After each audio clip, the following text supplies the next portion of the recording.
Hello, my name is James Ince. I am taking the Addiction and Mental Health Worker course at Centennial College, first year, second semester. This is for the Crisis Management course taught by Odessa Austin, and this is for the Individual Crisis Response. Um, I wanted to acknowledge that I am white, a queer, mostly cisgendered settler of English descent. And I also want to take a moment to acknowledge that I am a treaty member of Treaty 13, and I live, work, and go to school on the traditional lands of the Mississauga of the Credit, the Haudenosaunee, the Wendat, and the Anishinaabe. And I'd like to also acknowledge those documented and undocumented who made this part of Turtle Island their home. So when I was reflecting upon crisis response and what I learned as a child, I actually couldn't think of anything. So I called my brother Jeff. I'm like, Jeff, what did we learn as kids about crisis? And if there was a car accident, do we respond and go and help people or anything like that? Or were we told? He's like, nothing. We were told nothing. So we grew up in the northwest end of Mississauga in a little community, which was really just subdivisions and strip malls. So it was really just an area where people went to sleep, called Meadowvale in the 19s and the 1980s. And so we weren't really taught anything about crisis, but I was very, very blessed to grow up in a very safe neighborhood. Our next door neighbors were from Trinidad.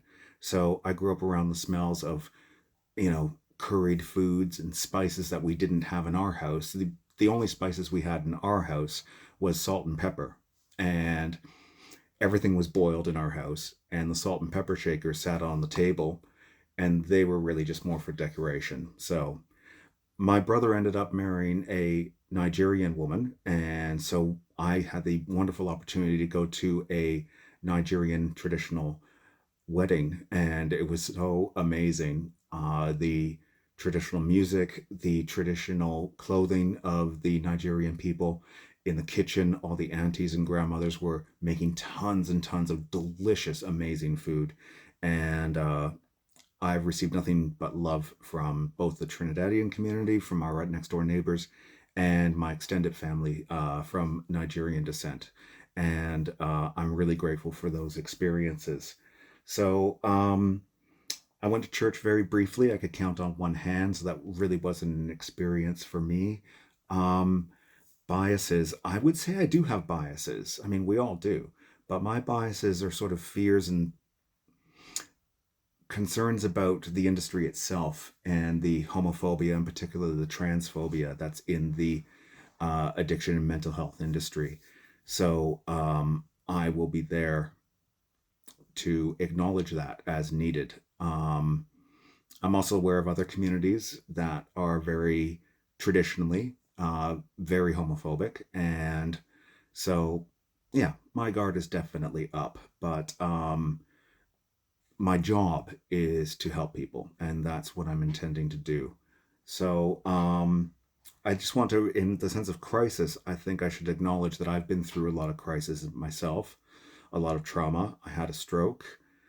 I've been gay bashed and living with an alcoholic bottom, suicide attempts. And what has been amazing is how people responded to me when I was in those situations and how people helped me, except, of course, with the gay bashing and the help that I received from the police, which was nothing. So there is that we have to live with. Um, I'm really happy to say that I have gained a lot from the Indigenous program that I'm learning at Centennial College, and I'm gaining a more Indigenous worldview that if we have something and people need something and we have it, we give it to them. We share with everyone. And I'm looking forward to be doing more of that as I go forward in my career.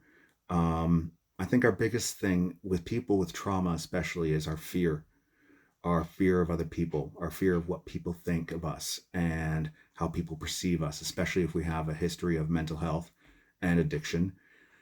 I know I have a fear of opening up to people, which I'm still working on, but getting so much better at. So much growth since I started coming to school in January of 2023. I'm extremely grateful.